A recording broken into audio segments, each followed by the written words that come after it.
hari Selasa kemarin jam 2 siang tepatnya. Saya baru nyampe jam 3 sore. Begitu saya nyampe di sana, saya lihat memang sudah cukup ramai, ada 8 mobil. Saya masuk ke dalam, saya temukan ada 16 penyidik dari KPK, 15 diantaranya itu laki-laki, 1 perempuan, dan tanpa memang menunggu kami sebagai kuasa hukum, tetapi mereka sudah langsung melakukan penggeledahan. Maka saya ketemu langsung dengan Kasatgas, pimpinan langsung dari KPK yang bernama AKBP Rosa. Jujur memang cukup terjadi perdebatan yang luar biasa, karena harapan kami sesungguhnya kami harus menyaksikan ketika dilakukan penggeledahan dan penyitaan itu. Jadi harus berdebat dulu mengenai legal standing dan sebagainya, tetapi pada akhirnya karena kami tetap bersikukuh untuk harus tetap menyaksikan, maka akhirnya mereka juga memperbolehkan. Nah, dari pemeriksaan yang ada hampir lebih dari 4 jam itu, ternyata mereka tidak menemukan apa-apa. Mereka membongkar seluruh ruangan, kamar, tempat tidur, bahkan daerah-daerah private, ya, bahkan kamar yang harusnya terkunci, yang private pun mereka harus buka paksa, sekalipun mereka akan kembalikan, kan gitu ya. Nah, kamar anak juga begitu. Nah, ya mereka juga terakhir juga nggak menemukan apa-apa. Nah, mungkin saya nggak tahu apakah mungkin dalam kondisi memang, apakah memang sudah cukup kondisi stres atau mungkin sudah depresi juga para penyidik ini. Maka ditemukan itu ada salah satu flash disk. Ditemukan flash disk dan 1 buku dari catatan Mas Kusnadi. Buku flash disk ini ditemukan di kamar anaknya Pak Hasto di lantai 2. Kalau yang buku catatan ini, buku catatan hari-hariannya Mas Kusnadi itu ditemukan di kamarnya di lantai bawah. Nah, flash disk ini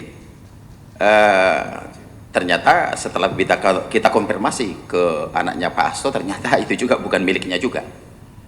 Artinya tidak mengetahui. Kita tanya ke Pak Hasto juga, Pak Hasto juga nggak mengetahui. Nah, ukuran buku ini, buku catatan ini, catatan Kusnadi ini cukup kecil, ya, yang ukuran setangan, gitu ya. Nah, begitu kita periksa juga buku itu, ternyata buku itu hanya pada waktu dibuatkan berita acara pemeriksaan saya lihat langsung, karena tadinya mereka keberatan kan, nggak boleh, harus kita lihat isi flash disknya dan sebagainya. Nah, ternyata di buku catatan itu hanya dulu Mas Kusnadi itu pernah bikin bisnis bersama sama adiknya yang bernama Udin. Jadi namanya Kus Udin, nama PT-nya tuh. Jadi perusahaan kecil, mereka modal 10 juta masing-masing, jadi total 20 juta untuk bercocok tanam untuk yang namanya itu bawang merah di kampungnya. Nah, jadi saya juga nggak ngerti juga, setelah saya ikutin perkembangan yang lebih dalam, ya, mereka datang 16 orang, sebegitunya mereka untuk bekerja dengan masifnya, belum dengan penjagaan yang ketat, pakai seragam dari anggota kepolisian, pakai laras panjang. Ya, ini saya kira memang sangat over lah, berlebihan. Nah, yang bikin saya jadi keki untuk teman-teman media, yang bikin lucu nih, ya. Jadi dari penyidik KPK ini rupanya sudah menyiapkan berapa banyak cover gitu. Saya lihat sendiri dengan mata kepala waktu dimasukkan ke mobil Innova itu ada 4 cover tuh. 1 koper biru yang besar itu ternyata katanya untuk menyimpan yang 2 alat bukti yang mereka sita itu.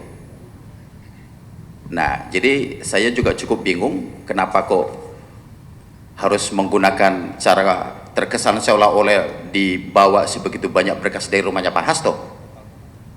Nah, total cover itu yang saya lihat ada 4, ya. Nah, jadi ini saya kira yang perlu harus mau kita sampaikan, maksudnya supaya lurus, bahwa memang tidak ada yang disita, digeledah dari rumahnya Pak Hasto, ternyata cuman hanya flash disk dan buku catatan. Nah, demikian juga setelah selesai melakukan penggeledahan di kediaman Pak Hasto yang di Bekasi, mereka lanjut ke Kebagusan. Di Kebagusan itu mereka juga melakukan penggeledahan dan penyitaan, dan ternyata mereka juga tidak menemukan apa-apa. Jadi boleh dibilang hasilnya nol. Nah, mereka juga tidak mengundang media. Biasanya kan kalau KPK mau ngapa-ngapain ini kan mereka sudah, medianya udah siap tuh, udah bocor kemana-mana tuh.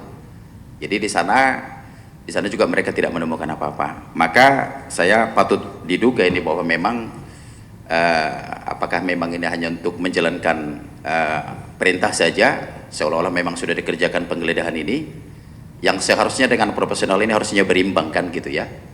Saya kira cukup tidak beralasan orang sebanyak itu bekerja tetapi tidak menemukan hasil apa-apa. Dan jujur memang saya cukup bicara banyak dengan mereka, tidak ada suatu hal yang serius saya lihatin. Mereka juga bekerja santai, ya kalau memang waktunya lagi sholat-sholat, yang ngobrolnya juga biasa. Jadi artinya tidak ada yang harusnya tendensius atau apa yang betul-betul signifikan harus dikerjakan.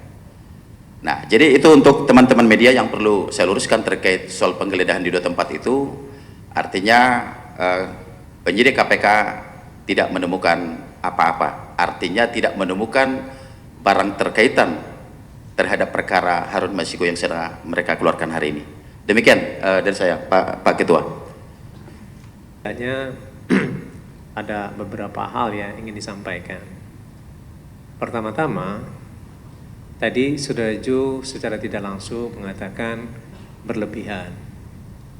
Nah, dalam konteks itu sebenarnya kita bisa melihat bahwa ada namanya extra excessive force, gitu. Jadi penggunaan kekuatan yang berlebihan di situ, yang seharusnya itu dilakukan secara proper dan proporsional. Nah, kalau pada saat ini tidak ada hambatannya begitu besar, kenapa diperlukan kekuatan-kekuatan yang relatif besar, bahkan mempergunakan laras panjang tadi sebenarnya.